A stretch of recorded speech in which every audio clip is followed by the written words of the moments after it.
kwithuba nje elincane lokushiyela abasalayo isifisa ukuba bawuphathe kahle umhlaba woba komkhulu. Ngiyazi ukuthi kuningi okusemqubeni lapha iso engakwazi ukubona zisuka nje kubonakala sengathi umnumzana uJacob Mnisa usomabhizinisi wayesikizwe ukuthi uzoba ummeli wesilo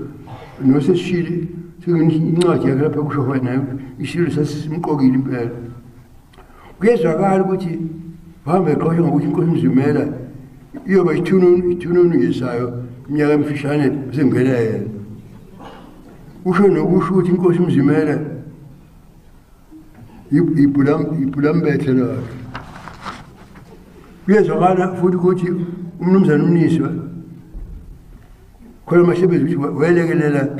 ukhokha ney'ndleko ngephasikazi ngekhathi inkosi uMzimela igana ngey'ndleko wayisiza ngey'ndleko ukuba akhokhele iy'ndleko zomshado waso. Lokho-ke bakwethu ngiphefumula nje lokho okukhulunywa emaphasishini emabhilidini ngeke ngikufungele uqiniso bakho. Kodwa ngingahlala abantu abakwaziyo impela uqobo lwabo, kodwa kaningi abaxoxayo nje obala kangikwazi kodwa uqiniso bakho mina. Kukhona futhi wesifazane Ndunkulu okuthiwa uJoyce Ntombende lo obizwa ngogogo uMandwane usebenza naye umnumzana uMnisi osehlala ngogcwele lapha i-engine ehlalisile nabesilo ngeke ngazisho izinto okuthiwa lo wesifazane uyazenza uliyani esibeka impilo yesilo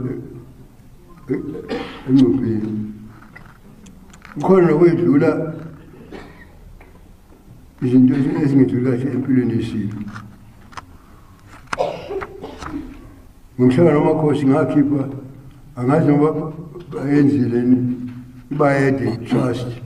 amaphepha ukuthi sekudalwe i-trust enye esayinwe yiwilo uRejoice nesilo uqobo lwazo eseceleni abaziwe ngathi sakhona ukwetheleka ngonyameni angazi ngisho lokho. Kodwa nina besilo kufanele nganifihlile iqiniso nezinto engizizwayo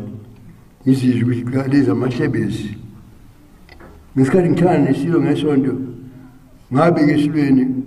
ukuthi ngicoshe ukuthi uMnisi uphakamisa esilweni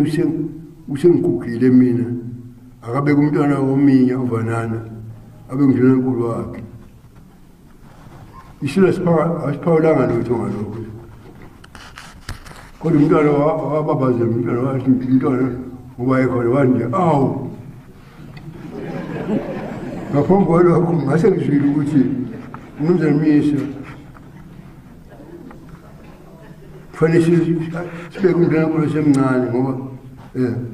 sengishilo lokho. Kangizange ngisho esilweni lapho sisho lokhu kimi ngoba isilo sasho kimi ngaphambili kwalokho sasifuna ukubeka isekela likaNdunankulu uDeputy Prime Minister. Sakusho futhi nakuyo umntanami lo uDutyezwe ukuthi sicabanga ukubeka iphini kaNdunankulu. Angisho lutho nabesilo ngoba lezi zikhundla azange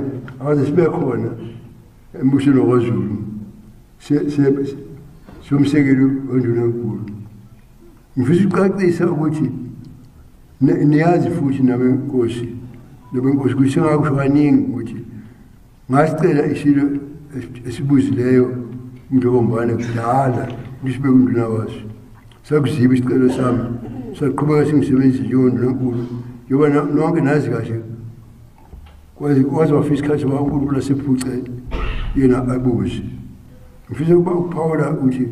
kusukela esikhathini sesilo uShaka akaze uthathe kwakuthatha ikhulu kwakuthatha ikhulu zayiphethe izwe lesilo yoba ilembe nje yoba ngelele James Stewart awaziwa ukuthi bayibekhuza izazi ezinkulu ama-archivist bayasho ukuthi kumeluleke okwangaphambili kwakungqekelele kodwa undunankulu weSilo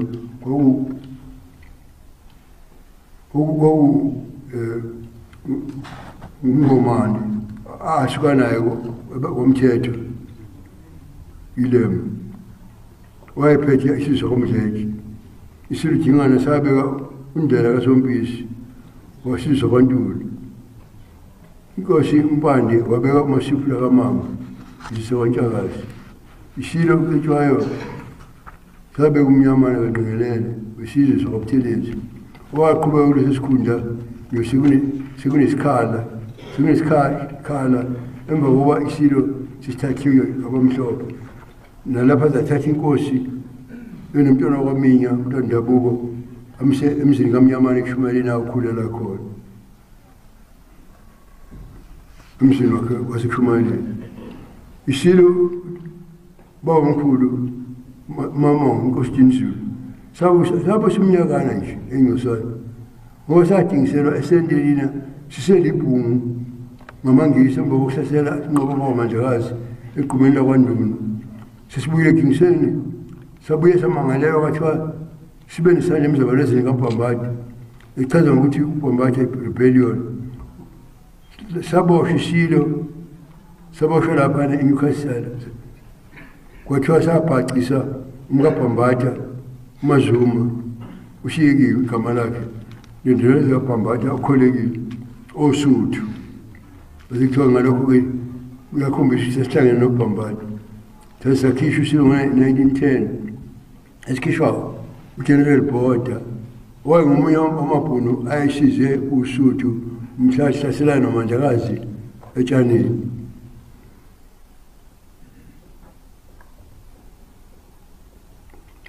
induna enkulu yaseSuthu yeSilo kwakumaNkulumana wasemaphunga eNdwandwe enduna enkulu yaseSuthu kodwa wayengenaso isizwe singaphansi kwakhe njengabo bonke ngoba inkosi vele sengichazile ukuthi ubaba omkhulu inkosi yaseSuthu ayizange ube naminyaka etheni isesihlangene iSilo sakwadla amahlahla inkosi Solomon kaDinizulu umqalajuba wabe kumathole eButhelezi kaMkhandungu ubaba wesizwe kwaButhelezi owawundunankulu wakhe emva kokukhothama kweSilo sakwadla amahlahla ngo-1933 waqhubeka ubaba wasebenza njengondunankulu wesizwe samaZulu ngaphansi komlamo wakhe umntwana umsheni kaDinizulu umntwana omkhulu waseSimbona sekuyena ephathele iNgonyama yakwaKhethe welokhu ephethe ngiyakhumbula nje ukuthi ubaba wayephambene nobaba amasotsha abantu ngesikhathi sempi ababe ngamasotsha umuntu waseSimbonekile begqogqa belungu wazowavuma waya enkambini eshoko ubaba wasethi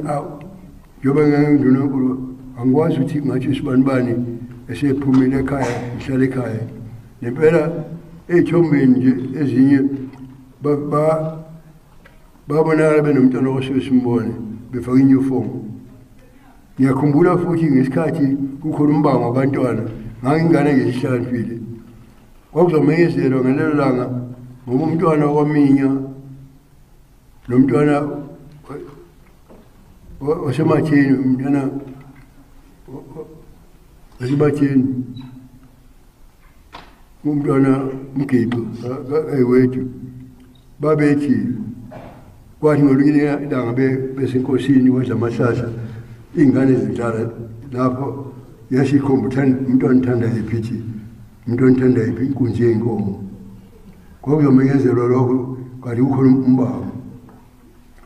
ngelanga lezomenyezelwa ngalo akwangasamenyezwa ngoba ubaba engakafiki walindela wazofika ngakusasa mina-ke ngabe undunankulu iNgonyama yakwaKhethe inkosi uSiprian Ngazizwe kusukela ngo-1954 kuye kwaDukuza waze kwaba webuza waze kwaba indodana yeSilo esebuzile uPhusha manje njengoba sengichazile nje naphezu kumcela ukuthi ayibheke uNdunankulu wakhe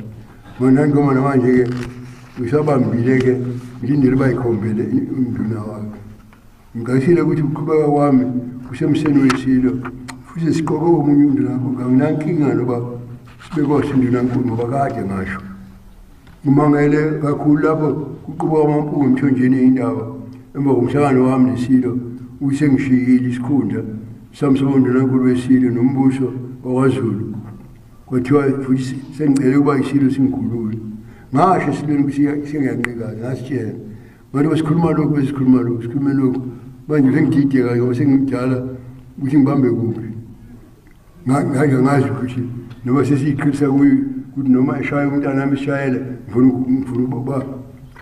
ubonana naso ngingakwazi ukubonana naso kodwa amahlebeza aqhekeka phakathi kwami nesilo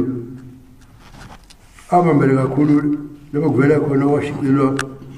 mhlawumbe usebenzi lombhalo wawusitantatha ngendlela eyiningi lapho usengeyimithi uma uthi isilo sasinde udaba lokuthi mina ngifisa uba mhlawumbe ungwenya beqhubeka ukuthi ngangileli ungwenya kaze ngikwenze lokho ngikhuluma nje amaqiniso ngomsebenzi kangcwele ngize ngasho ngathi nomunye ummeli angabekho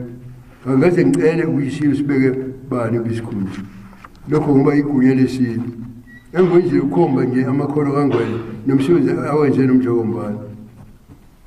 ukuthi kudinga uchwepheshe buni kumuntu ozoqala esikhundla njengoba umsebenzi wami kweluleka isilo nokuthi umhlonishwa ungwenya ungakabe nalisizo ungaba nalisizo ngakanani kunoma ubani okhethwayo uma enikwa iminyakana noma emibili noma emithathu emcathulisa lowo oseqokwe isilo owasho incwadi yesilo ukuthi sasingenayo inhloso yokususa inkosi uMzimela njengosihlala webhodi sasizimisele ngisho ukuthi angene noma kanjani noma ngaxuzeka isikhundla saso impela sobukhosi kuba inkosi uMzimela kube isihlalo noma umbisholo kubomvu yoba khona icala senkantolo imangala abantwana umntwana uSimakade nombonisi nami engibhaliweyo kulo nesilo isilo kuqala nomengameli Ramaphosa nabanye basindinkulu abaphakathi ngisakhumbula nawe lo mphakathi nawe manje-ke ngesikhathi ngicikaza ngasho esilweni ukuthi angisazi ngoba angisakwazi ukusondela esilweni noma sesiyiqhelisani kimi ngathi futhi uma kusakhona lokhu luluvindi angikwazi ukuthi ngiyisayine lezi ncwadi ngachaza ukuthi ngangeke ngisayine nobukhosi bakwaZulu kanti isikhundla sami asisacacile esilweni ngacela ukwazi ukuthi isilo sasithini mayelana nesiluleko sami yama-transport ngisho phela emva kwawo umsebenzi wami ngeze ngema ngidedile umhlaba engijulika nguvikela wombuso kaZulu bawuthengiswa phambi kwami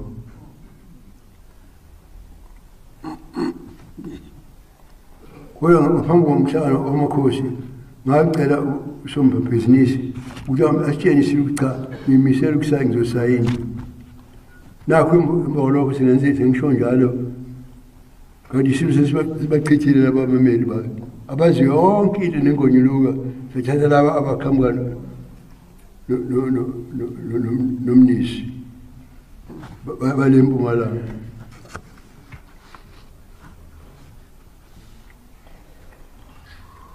kuba basafuna khona ukuba kususe isilo esihlalweni